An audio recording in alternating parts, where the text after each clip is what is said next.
If you're considering a move to the Boston area, then this video is for you. Each week, I release a different video highlighting the pros and cons of different towns in the suburbs of Boston. I share my real-life experiences growing up here, working here, raising my 3 children here. Please feel free to reach out with any question or comment. Remember to subscribe so you catch my next video. It's a beautiful day in May. Maybe you can hear the birds chirping outside my window. The hummingbirds here, the sky is blue, there's a nice dry breeze. It's perfect New England May weather. So here are my updates on a beautiful town known as Sherborn. Sherborn is a sleepy town of about 4,300 people, about 25 miles west of Boston. It has a real rural feel with large lots, but it is indeed less than 5 minutes from the Natick Mall. So the Natick Mall is a major mall with Neiman's, Nordstrom, Macy's, and right next to that, there's Shoppers World, which is in just over the border in Framingham. And they have TJ Maxx and Marshalls and Home Goods, and both malls have lots of restaurants. So even though you really feel like you're living in the country, you're just 10 minutes away from major shopping and dining. Abutting towns include Dover, Framingham, Medfield, Millis, and Ashland and Holliston. It has a lot of green space and a really teeny tiny town center with lots of historic buildings. So the best and only full-service restaurant in Sherborn is called The Heritage. It's in an old inn, and it has formal dining as well as a pub with a really fun bar, and it's a great place to hear live music on the weekend and get beer and a cheeseburger. They also have outdoor dining, they host a ton of weddings, and they have a little wine store which kind of turns into a place to congregate with your neighbors. One of my favorite places in Sherborn is the Sweet Meadow Farm. It's an actual working farm, and they have terrific programs for kids. You can take horseback riding lessons, you can go to summer camp, there's an after-school program, and they have awesome kids' birthday parties. So years ago, we took our twins there for a birthday party, and they and their friends got to ride ponies and horses, and they also got to paint them with glitter hair gel. And now they even have a unicorn party where a unicorn makes an appearance. It has a great farm stand where we used to go get feed for our chickens and our rabbits.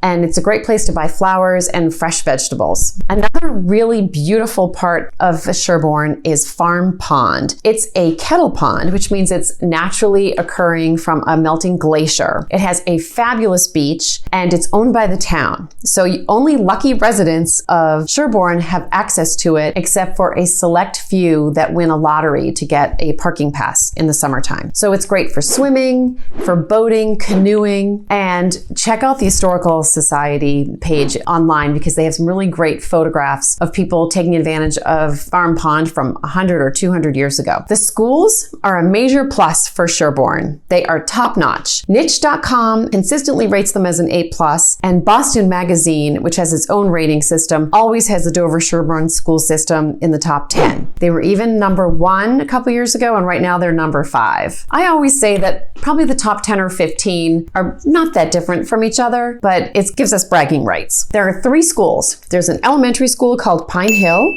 and then there's a regional middle school and high school called Dover-Sherborn Regional Middle School, Dover-Sherborn Regional High School. So if you're curious about the housing market in Sherborn, for the first 5 months of 2022, the least expensive home was $579, and it was a 2-bedroom, 1-bath home on over an acre of land. The most expensive home that sold year to date in 2022 sold for just under $2 million, and it has over 6 acres of land. My colleague at Pinnacle just listed a beautiful antique that was built in 1810 for $1,450. And one of the really interesting things that makes homes in Sherborn unique is there are a lot of restored antiques. And so this house is a great example of how they've incorporated the old beamed ceiling into newer renovations. and that is not unusual for Sherborn. There's also a really cool over 55 development right in the center of town known as the Abbey, and it has about 25 townhomes, and it was built at the site of the Peace Abbey, which was a famous multi-faith retreat house where the Dalai Lama and Margaret Thatcher came on retreat. So a local developer saw a need for over 55 housing because there just weren't many options for those selling their home and trying to downsize after the kids were grown and gone. So they did a beautiful development, and it's sustainable. It's an award-winning development with really great common spaces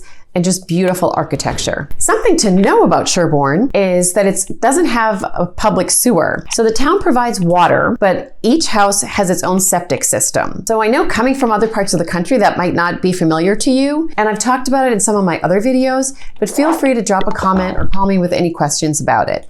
But basically, you have your own septic system that it's the owner's responsibility to have pumped every couple of years, and a system will last about 20 to 40 years depending on how well it's maintained. When a home comes up for sale, it's the responsibility of the seller to have the septic system inspected and make sure that they get a Title V certificate to pass on to the new owner. And that's something that any realtor can fill you in on. And I'm happy to address any questions about that. Something else that's interesting about a number of our suburbs, and not just Sherborn, is that a lot of them do not have natural gas. You'll still find homes that are heated by oil. And a lot of times newer construction homes, if they're not on a natural gas line, they'll be heated with oil, but have propane for heating in your fireplace. And another interesting thing about Sherborn and many of our towns, for homes that were built, say, before 2000, they don't necessarily have central air. That is something that many homes are retrofitted with. So again, if you have any questions about that, I can tell you about different systems and what they would cost. But for newer construction, you will definitely find central air. Now, here are my cons of living in Sherborn. There's not a lot of sidewalks. And as I mentioned, it's pretty sleepy. So unless you go to the Heritage or get a Frosty at the C&L Frosty in town or a coffee at the Dunkin' Donuts, it's out of town you go for a dinner. But as I mentioned, you can zip to the Natick Mall in just 10 or 15 minutes. The regional school district will also impact your life because the middle and high schools are actually in Dover. So it's a bit of a ride. And finally, my other con is that the tax rate for real estate in Sherborn is pretty high. So it shares a school system with Dover. However, the tax rate is very different for real estate. So if you had a $500,000 home in Sherborn, the tax rate is over $19 per thousand. So your annual real estate tax bill is just under $10,000. For the same priced home in Dover, the tax rate is considerably less, around $14 per thousand. So those taxes would be about $6,400. So when you're comparing different communities, it's important to think about the real estate tax rate.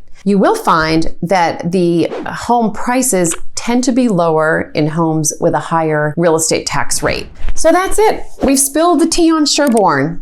So remember to subscribe and give me a shout if you have any questions. I'm Jane. Thanks for visiting Living in the Boston Suburbs.